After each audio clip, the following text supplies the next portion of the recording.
विद्वानों के मुताबिक चांद कैसा है और कितना बड़ा है और कितनी दूरी पर है? इस पर मेरे मंत्री का कहना है कि चांद 35,000 मील दूर है, राजकुमारी के कमरे से बहुत बड़ा है। और जादूगर कहता है कि चांद 1,50,000 मील दूर है, महल से 2 गुना बड़ा है।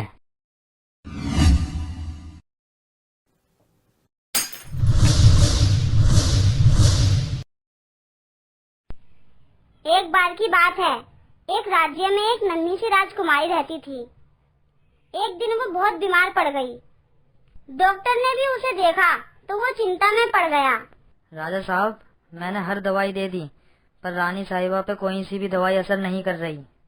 तो फिर क्या किया जाए डॉक्टर? दवा तो हो गई राजा साहब, अब दुआ करो। ऐसा कहकर डॉक्टर वहाँ से चला जाता है।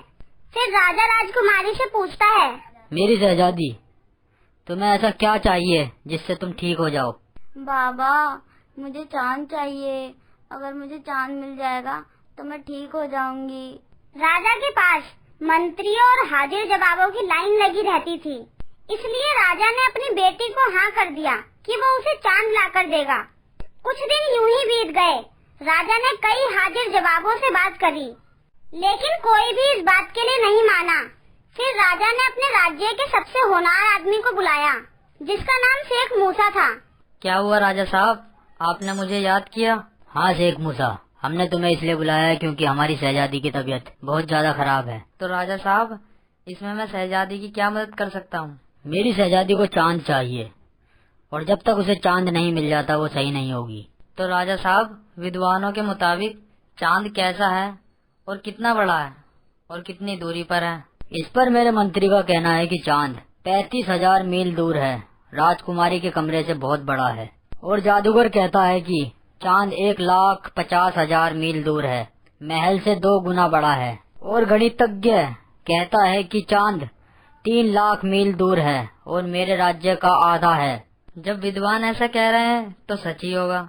अब हमें करना ये है कि राजकुमारी से भी पूछ लेते हैं कि जो चांद है उनके हिसाब से कितना बड़ा है और कितनी दूर है। शेख मूसा अब राजकुमारी के कमरे में गए। शेख मूसा को देखकर राजकुमारी मुस्कुराई और बोली, क्या तुम मेरे लिए चांद लाए हो? अभी तो नहीं शहजादी, पर हाँ जल्दी ही ले आऊँगा।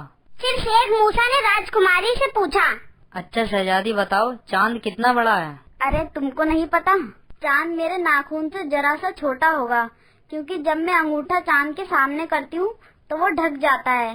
फिर शेख मूसा बोले, और चांद कितनी दूर होगा? मेरी खिड़की के बाहर जो पेड़ है ना, उससे तो ऊंचा नहीं होगा, क्योंकि वो कभी कभी पेड़ की टहनियों में उलझ जाता है। और चांद किस धातु का बना है? ये भी कोई पूछने की बात है? चांद तो सोने का बना है। राजकुमारी की बात सुनकर शेख मूसा सुनार के पास गए और राजकुमारी के नाखून के बराबर का सोने का चांद बनवा कर ले आए। राजकुमारी ने उसे गले में पहन लिया और वो बहुत खुश हो गई, खुशी से नाचने लगी। लेकिन राजा अभी भी परेशान था, क्योंकि वो जानता था कि जब रात में चांद दोबारा निकलेगा तो बिटिया फिर बीमार हो जाएगी। फिर राजा ने शेख मूसा को बुलाया। हाँ राजा साहब, आपने मुझे याद किया।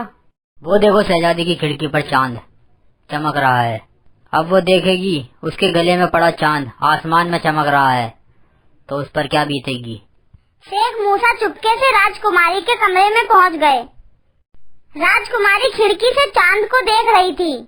शेख मूसा उससे बोले, कितनी अजीब बात है कि चांद आसमान में चमक रहा है, जबकि वो तो सोने की जंजीर में तुम्हारे गले में लटक रहा है। राजकुमारी खिलखिलाकर हंस पड़ी।